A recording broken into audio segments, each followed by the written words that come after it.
bi ambe alamsaduna janvier kalo kile mugani shegi ambalima o bisimila malakchuka don kibaru kenekan bi kibara mu mambulo kada kulokan ore mali chamanje fanga nyema ni oye badawe ale koni tara franci jamana kan tratado janvier kalo kile mugani woro kibara mun sirama ul konne ayire kafo ko franci jamana nyamugo ni oye emmanuel macron ko o konne chibla mali chamanje fanga nyema ma bandaw kataka franci kawlaro ne kafo kabini chamanje fanga sigila ko ni kunye asiye fole chamanje fanga nyema ale koni kata mali jamana kon konka munte mali lamini jamana uyere koni kerenkere ya la franci nintama yin kwani kunte dore wala so joga na franci jamana nyamo ale ni mali jamanje fanga nyama ukon bese ka kuma franci koni ka deme ukon ka mali konala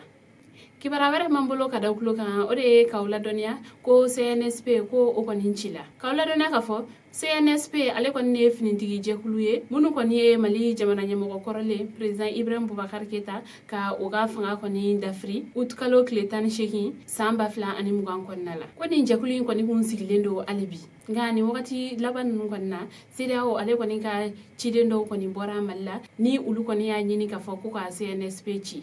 ni kibara yon koni serama ka keni tratado janvier kalo kile muganu woro nga seben yere koni kan ayere la ka foko CNSP koni chili la wali ale no kabini janvier kalo kile tan shekin kibara were mambulo kada kulo kan ore fasode njakulum kon be no ko yere wolo debout sur les remparts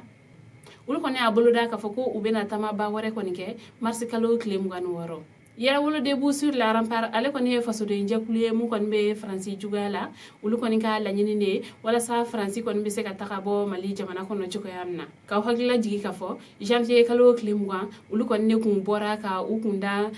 mun mande leni panasi kon ka ko ubeta ugad suma kasa koni yere ka sababu ke ko franci kon be mali jamana kono ko ga alibi ko mali kele kon tega nogoya ni ulu koni yere ka fo ko franci yere de kon be mali kele ko injukoro o sababu yala ulu koni kelme ka wuli ka jo chaman ko nyimbuloda wala sa chokam na ubseka franci aleni akokoroma do bakaw ka ul ko ninge ka bo mali kono ode kama uga janvier kalo kle muga otama ko ni balle ama ka sababu ke mali finitigi ul ko ni majene uga ni waliya en ko ninke uye tama wore ko ni buloda tuguni ni obena ke marsi kalo kle muga no woro kuna fani kunjela kibara were mbambolo kada kuloka ode ka keni janvier kalo kle muga no wolonvlae arabado ayira la ka ko coronavirus era mo bisaban kelen na mali jamana kono ko mo keme aleni mo woro ko ulukon kene la ka bo coronavirus banala coronavirus kon yelen flani mo mun kon nani ulukon kun sigiro benendo kay marabulo kulikoro marabulo konna mopti marabulo konna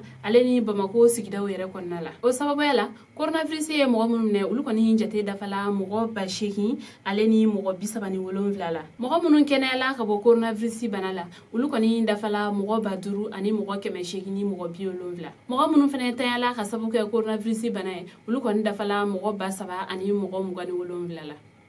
o sababu yala mali jamana nyamo ul ko nimba nyini mal dembe la jelen ko ni kilingil nafe be ka sanya wala o matrafa aleni wala amunu ko ni nyinne do bela jelen ko fe wala sa ka se kan bana kele be ka se ka ul ko ni labatu wala sa am se kan bana ko ni kele ka bo anga jamana kono ambalma ni ne ko awa bi do kibaro e kada kuluka ani che aka kuluma jola o kambe anya wana were